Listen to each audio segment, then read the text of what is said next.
Hello everyone नमस्कार जय जगन्नाथ आउ यही फ्रेश एपिसोड रे मु आपनको स्वागत करुच्ची नुआ कलेक्शन आसी जाइए एबे तो मैरिज सीजन अच्छी बनारसी साटिन सिल्क टाइप रो साड़ी आपन देखुछंती लाइट वेट अच्छी बहुत शाइनिंग हाई क्वालिटी रो साड़ी देखुछंती ब्लाउज पीस अवेलेबल लास्ट जोटा प्लेन अच्छी सेटा होची ब्लाउज पीस आंचल देखुछंती डिजाइन केते सुंदर फोटोज मु मोर इंस्टाग्राम आईडी रे आपन माने पाइबे जदी फुल फोटो पाइबा को चाहउछन ताले फेसबुक रे आपन माने मोर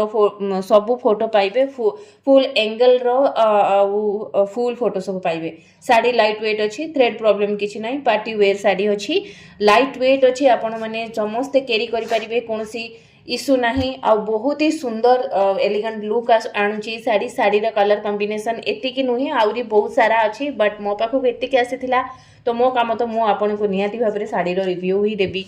मोर ये चैनल रे आपण माने विभिन्न प्रकार साड़ीज एंड प्रोडक्ट रिव्यू पाइबे बेसिकली एबे आपण माने साड़ी रो ही बेसी पाइबे तो केमती लागला साड़ी कलेक्शन आपण माने देखि परथुए साड़ी रो शाइनिंग बहुत सुंदर अच्छी मोर यही पेज को सब्सक्राइब करि नियंतु फ्रेंड्स मन को भी शेयर करंतु जहा को साड़ी रो नीड रहुची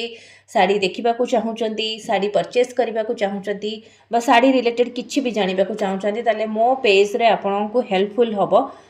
लाइक शेयर करिया को भूलिबेनी सब्सक्राइब करि नेबे बेल आइकन निश्चय हिट करिवे काहे कि ना मोर प्रथम वीडियो रो प्रथम नोटिफिकेशन आपन मान को पाखु जाऊ रहुची नमस्कार जय जगन्नाथ।